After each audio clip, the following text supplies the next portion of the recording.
Chapter 35 The Little Ones in Bullica. It was early in the morning when we set out, making, between the blue sky and the green grass, a gallant show on the wide plain. We would travel all the morning and rest the afternoon, then go on at night, rest the next day, and start again in the short twilight. The latter part of our journey we would endeavor so to divide as to arrive at the city with the first of the morning, and be already inside the gates when discovered. It seemed as if all the inhabitants of the forest would migrate with us. A multitude of birds flew in front, imagining themselves, no doubt, the leading division. Great companies of butterflies and other insects played about our heads, and a crowd of four-footed creatures followed us. These last, when night came, left us almost all, but the birds and the butterflies, the wasps and the dragonflies went with us to the very gates of the city. We halted and slept soundly through the afternoon. It was our first real march, but none were tired. In the night we went faster because it was cold. Many fell asleep on the backs of their beasts and woke in the morning quite fresh. None tumbled off. Some rode shaggy, shambling bears, which yet made speed enough, going as fast as the elephants. Others were mounted on different kinds of deer, and would have been racing all the way had I not prevented it. Those atop of the hay on the elephants, unable to see the animals below them, would keep talking to them as long as they were awake. Once, when we had halted to feed, I heard a little fellow, as he drew out the hay to give him, commune thus with his darling beast. "Nosy dear, I am digging you out of the mountain, and shall soon get down to you. Be patient, I'm a-coming. Very soon now, you'll send up your nose to look for me, and then we'll kiss like good elephants, we will." The same night there burst out such a tumult of elephant trumpeting, horse neighing, and child imitation ringing far over the silent levels that, uncertain how near the city might not be, I quickly stilled the uproar lest it should give warning of our approach. Suddenly one morning the sun and the city rose, as it seemed, together.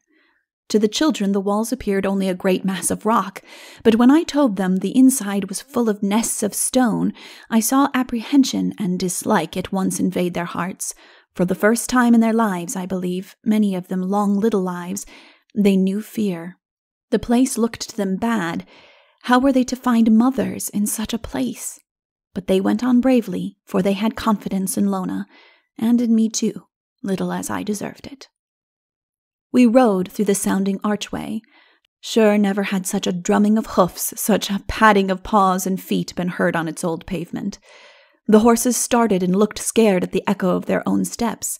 Some halted a moment, some plunged wildly and wheeled about, but they were soon quieted and went on. Some of the little ones shivered, and all were still as death. The three girls held closer the infants they carried. All except the bears and butterflies manifested fear. On the countenance of the woman lay a dark anxiety, nor was I myself unaffected by the general dread, for the whole army was on my hands and on my conscience. I had brought it up to the danger whose shadow was now making itself felt.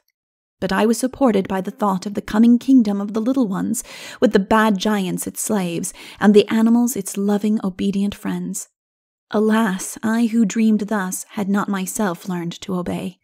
Untrusting, unfaithful obstinacy had set me at the head of that army of innocents.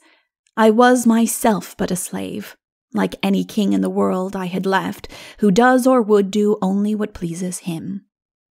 But Lona rode beside me, a child indeed, therefore a free woman, calm, silent, watchful, not a whit afraid.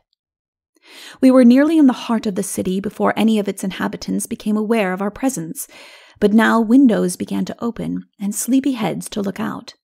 Every face wore at first a dull stare of wonderless astonishment, which, as soon as the starers perceived the animals, changed to one of consternation. In spite of their fear, however, when they saw that their invaders were almost all children, the women came running into the streets, and the men followed. But for a time all of them kept close to the houses, leaving open the middle of the way, for they durst not approach the animals. At length a boy, who looked about 5 years old, and was full of the idea of his mother, spying in the crowd a woman whose face attracted him, threw himself upon her from his antelope, and clung about her neck, nor was she slow to return his embrace and kisses. But the hand of a man came over her shoulder and seized him by the neck.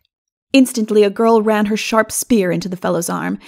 He sent forth a savage howl and immediately stabbed by 2 or 3 more fled yelling. "They are just bad giants," said Lona, her eyes flashing as she drove her horse against one of unusual height who, having stirred up the little manhood in him, stood barring her way with a club. He dared not abide the shock, but slunk aside, and the next moment went down, struck by several stones. Another huge fellow, avoiding my charger, stepped suddenly, with a speech whose rudeness alone was intelligible, between me and the boy who rode behind me. The boy told him to address the king. The giant struck his little horse on the head with a hammer, and he fell. Before the brute could strike again, however, one of the elephants behind laid him prostrate and trampled on him so that he did not attempt to get up until hundreds of feet had walked over him and the army was gone by. But at sight of the women, what a dismay clouded the face of Lona. Hardly one of them was even pleasant to look upon. Were her darlings to find mothers among such as these? Hardly had we halted in the central square when 2 girls rode up in anxious haste with the tidings that 2 of the boys had been hurried away by some women. We turned at once and then first discovered that the woman we befriended had disappeared with her baby. But at the same moment we descried a white leopardess come bounding toward us down a narrow lane that led from the square to the palace. The little ones had not forgotten the fight of the 2 leopardesses in the forest. Some of them looked terrified and their ranks began to waver, but they remembered the order I had just given them and stood fast. We stopped to see the result, when suddenly a small boy called Odu, remarkable for his speed and courage, who had heard me speak of the goodness of the white leopardess, leapt from the back of his bear, which went shambling after him, and ran to meet her. The leopardess, to avoid knocking him down, pulled herself up so suddenly that she went rolling over and over. When she recovered her feet, she found the child on her back. Who could doubt the subjugation of a people which saw an urchin of the enemy bestride an animal of which they lived in daily terror? Confident of the effect on the whole army, we rode on. As we stopped at the house to which our guides led us, we heard a scream. I sprang down and thundered at the door. My horse came and pushed me away with his nose, turned about, and had begun to batter the door with his heels, when up came little Odu on the leopardess, and at sight of her he stood still, trembling. But she too had heard the cry, and forgetting the child on her back, threw herself at the door. The boy was dashed against it, and fell senseless. Before I could reach him, Lona had him in her arms, and as soon as he came to himself, set him on the back of his bear, which had still followed him. When the leopardess threw herself the 3rd time against the door, it gave way, and she darted in. We followed, but she had already vanished. We sprang up a stair and went all over the house to find no one. Darting down again, we spied a door under the stair and got into a labyrinth of excavations. We had not gone far, however, when we met the leopardess with the child we sought across her back. He told us that the woman he took for his mother threw him into a hole, saying she would give him to the leopardess. But the leopardess was a good one and took him out. Following in search of the other boy, we got into the next house more easily, but to find, alas, that we were too late. One of the savages had just killed the little captive. It consoled Lona, however, to learn which he was, for she had been expecting him to grow a bad giant, from which worst of fates of death had saved him. The leopardess sprang upon his murderer, took him by the throat, dragged him into the street, and followed Lona with him like a cat with a great rat in her jaws. "Let us leave the horrible place," said Lona. "There are no mothers here. This people is not worth delivering." The leopardess dropped her burden and charged into the crowd, this way and that, wherever it was thickest. The slaves cried out and ran, tumbling over each other in heaps. When we got back to the army, we found it as we had left it, standing in order and ready. But I was far from easy. The princess gave no sign, and what she might be plotting we did not know.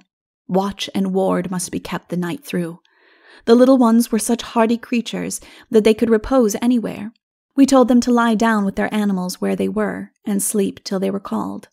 In one moment they were down, and in another, lapped in the music of their sleep, a sound as of water over grass or a soft wind among leaves. Their animals slept more lightly, ever on the edge of waking. The bigger boys and girls walked softly hither and thither among the dreaming multitude.